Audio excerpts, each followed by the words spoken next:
اگر ابھی تک آپ نے ہمارا چینل قرآن و دین سبسکرائب نہیں کیا تو سبسکرائب کر لیجئے اور بیل آئیکن کو دبا کے آل کرنا مت بھولیے۔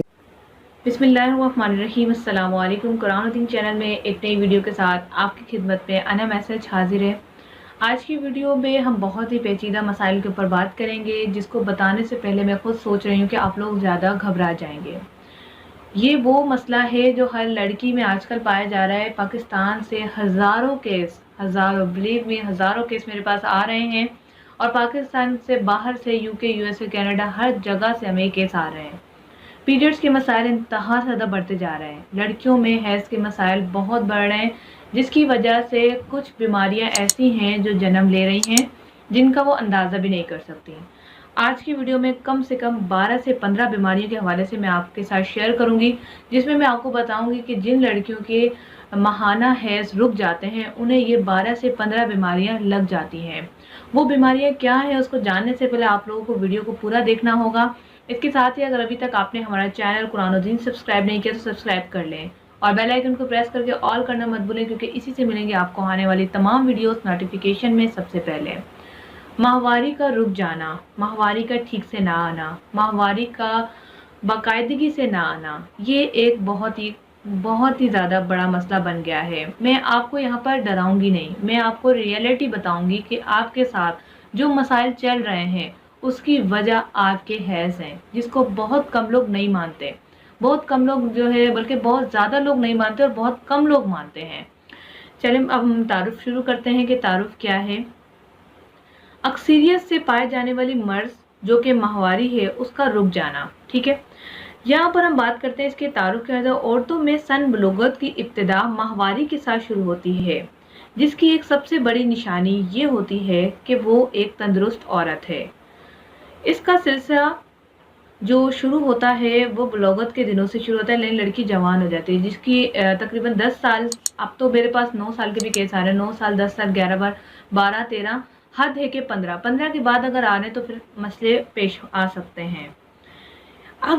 اگر آپ کا سائیکل ڈسٹرب ہو جائے، یا پھر ایسا ہو کہ آ ہی نہیں رہے، یا پھر درد ہوتا ہے، تو خدا نخواستہ آپ کو اس مسائل کا سامنا کرنا پڑ سکتا ہے، جن میں سب سے پہلا مسئلہ ہے عورت کا جسم بڑھنے لگتا ہے، یعنی موٹاپا شروع ہو جاتا ہے۔ یہ پہلا مسئلہ ہے۔ اب میں یہاں بات نہیں کری پی سی اوز کی، میں یہاں بات نہیں کری پی سی او ڈی، میں یہاں بات نہیں کری پانی کی تھیلیوں کی، میں بات کر رہی ہوں حیض اگر رک گیا تو یہ مسائل پیدا ہو سکتے ہیں۔ پہلا مسئلہ کیا ہے؟ پہلے مسئلے میں آپ کا وزن یعنی موٹاپا ہونا شروع ہو جاتا ہے۔ دوسرے مسئلے پہ بات کرتے ہیں جو کہ بہت ہی زیادہ اہم اور ضروری ہے۔ اگر آپ کی شادی ہو رہی ہے یا شادی ہو چکی ہے تو بے اولادی کے چانسز بڑھ جاتے ہیں اگر آپ کے حیض خراب ہے۔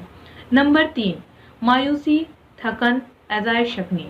نمبر 4، جلدی امراض شروع ہو جاتے ہیں، اسکن پرابلمز۔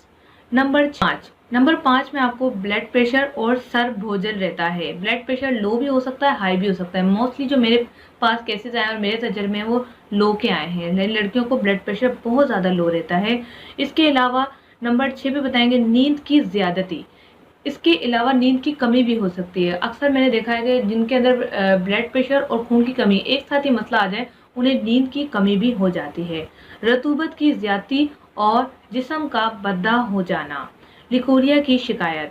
اس کے علاوہ نمبر 9 پہ ہے بھوک کی کمی، بھوک کم لگتی ہے، روٹی اچھی نہیں لگتی، کچھ کھانے کو دل نہیں کرتا، جہاں 2 روٹی کھاتی تھی وہ 1، جہاں 1 کھاتی تھی وہ آدھی پہ آ جاتی ہیں۔ اس کے علاوہ نمبر 10 پہ بتانا چاہوں گی زکام کی شکایت رہنا، اندر گلے میں کیرا گرنا، بلغم محسوس ہونا، گلے کا بند رہنا، یہ بھی ایک یہی وجہ ہے۔ نمبر 11، کمر اور ٹانگوں میں درد رہنا، یا تو کبھی شدید یا پھر ایسا کہ معمولی سا، لیکن درد ہوتا ہے۔ نمبر 12، خون کی شدید کمی۔ اب یہ ہے 12 وجوہات جو میں نے آپ کے ساتھ شیئر کری ہیں جن لڑکیوں کو حیض بند ہو جاتا ہے۔ اگر اس سے برعکس اور بھی باتیں بتائی جائیں یا مزید اس میں ایڈ کی جائیں تو آپ کو جسم پھولنے کے ساتھ ساتھ چہرے پر بال آنا، اور جو ہمارے سر کے بال ہوتے ہیں ان کا گرنا، پیٹ کا نیچے سے بڑھ جانا، یہ سب مسائل اسی میں ہی شامل ہے۔ یہاں تک کہ میرے پاس جو کیس آتے ہیں اس میں ڈپریشن بھی کاؤنٹ کیا جاتا ہے۔ تو اگر آپ ان سب سے بچنا چاہتے ہیں تو آپ اپنی ٹریٹمنٹ آج ہی سے شروع کریں۔ اگر آپ کی والدہ کہتی ہیں کہ نہیں یہ نارمل ہے تو آپ انہیں میری ویڈیو دکھائیں۔ اگر آپ کے کوئی ریلیٹیوز ہیں وہ کہتے ہیں کہ یہ مسئلہ ایسا ہو رہا ہے تو آپ انہیں